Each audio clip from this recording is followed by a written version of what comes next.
Sindhudurg academy engineer doctor होण्याचा राजमार्ग। 10वी नंतर स्टेट बोर्डसह जेईई, नीट, एमएच, सीईटी, नाटासाठी इंटिग्रेटेड बॅच सुरू। हैदराबाद, चेन्नई, मुंबई, कोटा येथील तज्ञ प्राध्यापकांचे मार्गदर्शन। डिजिटल स्मार्ट बोर्डसह एसी क्लासरूम। 6 वर्षांची यशस्वी परंपरा। आमच्या संस्थेतील 82 विद्यार्थ्यांना मेडिकल तर 134 विद्यार्थ्यांना इंजिनिअरिंगला प्रवेश। पत्ता इंद्रायणी शिक्षण प्रसारक मंडळ संचलित Pushpasen Sawant science junior college, वाडी उमरमळा, मुंबई गोवा महामार्ग, ओरोस। संपर्क 9158 78 83 45 87 88 10 18 53। पारंपरिक मच्छीमार हा गरीब मच्छीमार आहे।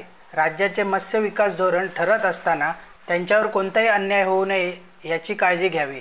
सिंधुदुर्ग जिल्ह्यात मोठ्या प्रमाणावर पारंपरिक मच्छीमार आहेत आणि हा पारंपरिक मच्छीमार जगला पाहिजे अशा पद्धतीने धोरण ठरवले जावे। प्रत्येक जिल्ह्याची मासेमारीची वस्तुस्थिती वेगवेगळी आहे, त्याचा विचार करून मत्स्य धोरण ठरवावे अशी आग्रही मागणी कणकवली, देवगड, वैभववाडी विधानसभा मतदारसंघाचे भाजप आमदार नितेश राणे यांनी महाराष्ट्र मत्स्य उद्योग विकास धोरण समितीच्या बैठकीत मांडली। पाहुयात काय म्हणालेत आमदार नितेश राणे। कोकण किनारपट्टीवर पाहिलं तर प्रत्येक जिल्ह्याचे मच्छीमारांच्या विविध पद्धतीने मागण्या आहेत आणि परिस्थिती वेगळी आहे। इकडे उपस्थित असलेल्या लोकप्रतिनिधींची जेव्हा आपण सगळ्यांची बोलाल प्रत्येक आपल्या जिल्ह्याच्या अनुसार मागणी आपल्या समोर करेल।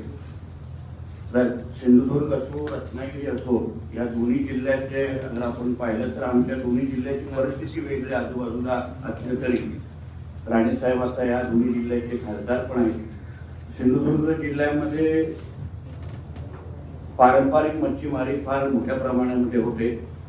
वेंगुर्ला आणि काही आमच्या तालुक्यामध्ये मिनी पर्सनल ही काही भागात होते, काही पर्सेंट पण मोठ्या प्रमाणामध्ये आमच्याकडे पारंपरिक मच्छीमारांची संख्या आहे।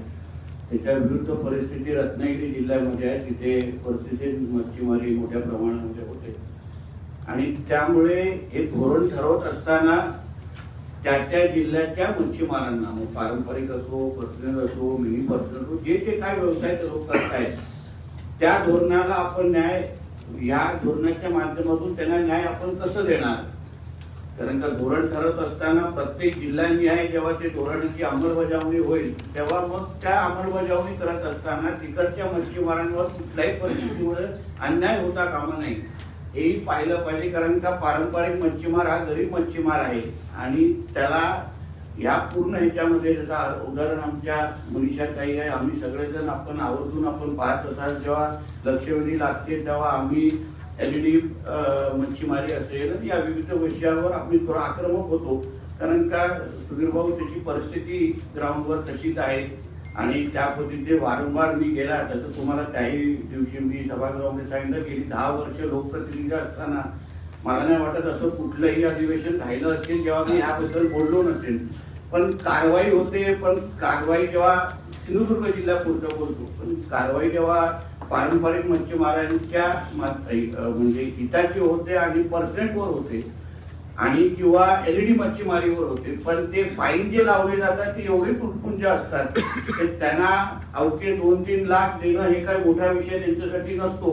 कारण का ते लाखोचे ते काही इन्फ्रास्ट्रक्चर त्यांच्यासाठी घेतात आणि मग जे काही कारवाई होते ते काही लाखांची होतात आणि आमचे अधिकारी तसे एकदम मातबर आहेत काही, त्यांना कसं काय त्या बाबतीमध्ये संबंधित मच्छीमारांची किंवा जे काही संबंधित जे बाहेरचे जे नौका येतात याच्या संबंधित ऑलरेडी निर्णय झालेला आहे की एवढ्या लिमिट पर्यंत तुम्ही पर्सेंट करू शकता आणि पुढे तुम्ही येऊ किंवा एलईडी करू शकता आणि पुढे येऊ शकत नाही तरी पण सर्रास पद्धतीने त्या कायद्याची मोडतोड होते आणि आमचे काही अधिकारी तयारच असतात लेनदेन आणि या सगळ्या विषयामध्ये तयारीच असते। तुम्हाला वस्तुस्थिती सांगणं माझं काम आहे आणि म्हणून त्याच्यामुळे एकंदरीत परिस्थिती गंभीर होते। मग पोलीस आणि कायदा आणि सुव्यवस्था आंदोलन या सगळ्या गोष्टी त्याच्यामध्ये येतातच।